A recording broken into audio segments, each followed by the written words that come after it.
Yo, what up, guys? This is your boy Kofi with KO Sports Talk, back at with another video. And in today's video, we're going to be going over the Chicago Bears versus the Tampa Bay Buccaneers. But before we start the video, make sure to like and subscribe so you can get more Chicago Bears content and also more content in regards to what's going on around the NFL. But without further ado, let's dive into this video. So the Chicago Bears team is traveling to Tampa Bay at Raymond James Stadium to face the Tampa Bay Buccaneers, who was just coming off of a victory against the Minnesota Vikings. Now the Chicago Bears, they're looking to bounce back after that devastating loss to the Green Bay Packers team. Now kudos to Matt LaFleur and that Green Bay Packers team, making sure that they're prepared to face the Chicago Bears team. And like I said, the Chicago Bears, they're going to have their hands full against this Tampa Bay Buccaneers team, specifically their defense. I'm going to give you three key reasons on how the Chicago Bears team can defeat this Tampa Bay Buccaneers team. Now, the first key in order to beat the Tampa Bay Buccaneers is that they need to establish the run game / Justin Fields need to command this offense more. Now, Chicago Bears running game was not very good against the Green Bay Packers. They were held to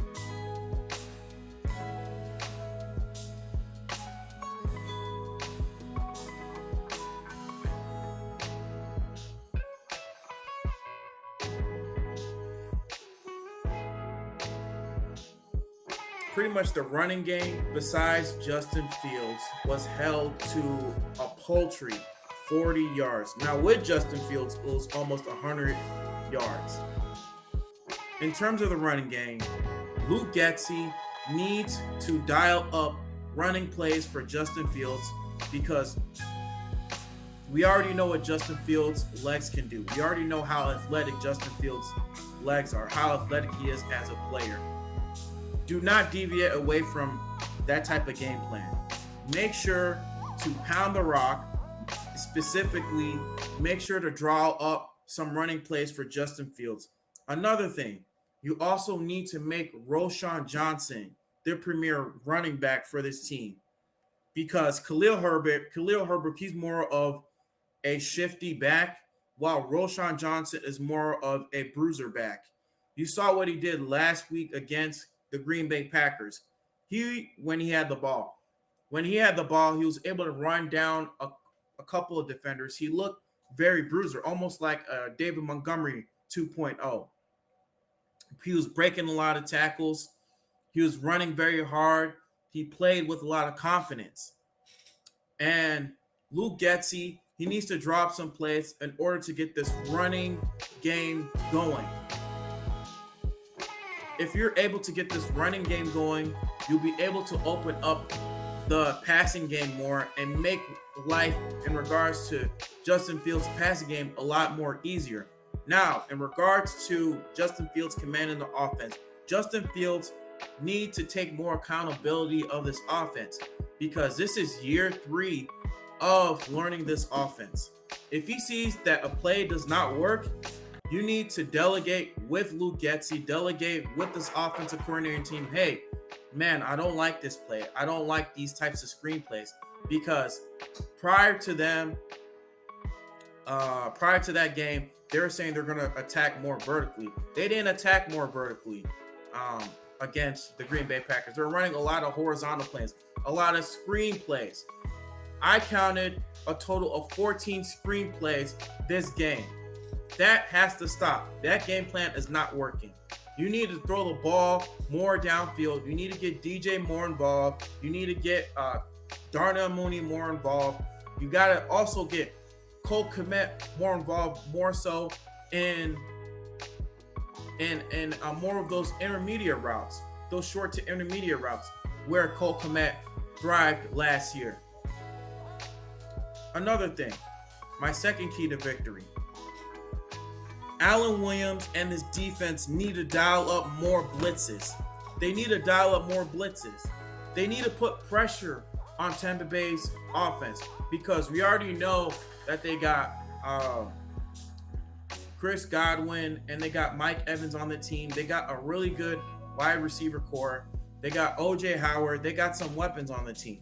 What they need to do is that they got to put pressure on Tampa Bay's offensive line. They need to get more in Baker Mayfield's face. They got to make sure that he's not comfortable in the pocket.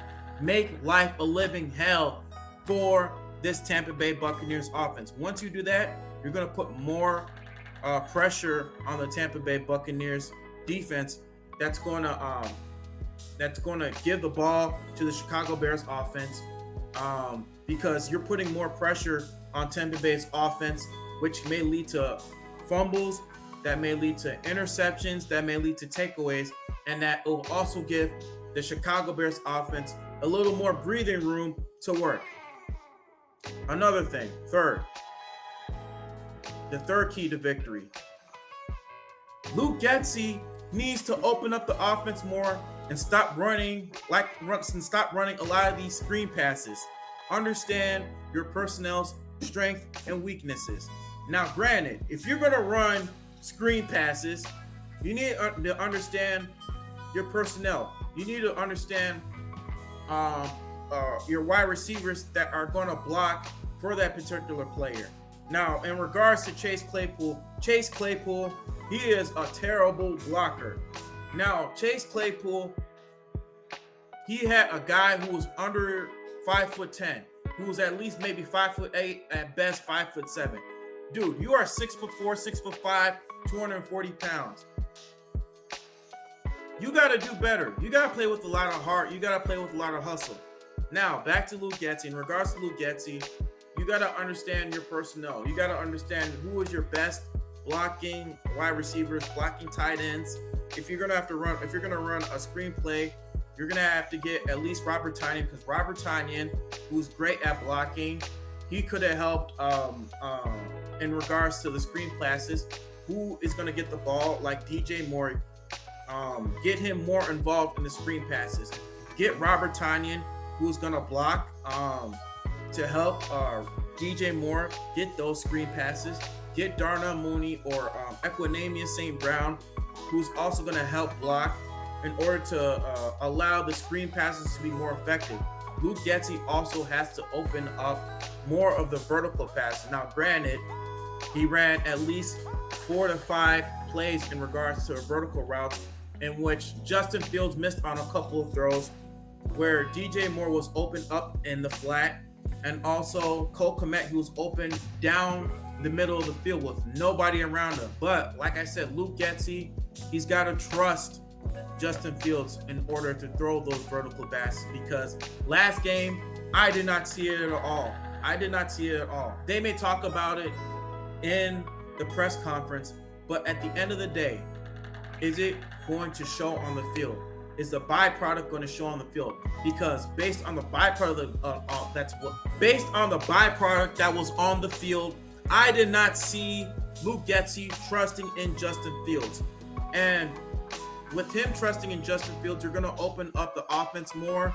You're going to understand what Justin Fields' strength and his weaknesses are. Not only Justin Fields' strength and his weaknesses are, what your wide receiver strength and the weaknesses are. But like I said, we're going to find out what's going to happen this Sunday at Raymond James Stadium. If I see more of the same thing that they did last week, the Chicago Bears are going to have a long day and they're going to end up losing. But if they follow these 3 steps that I said, then they might have a chance at winning the game. But guys, that's all I have for today. Make sure to like and subscribe for more content. And as always, guys, Chicago up, Bear down. All right, guys.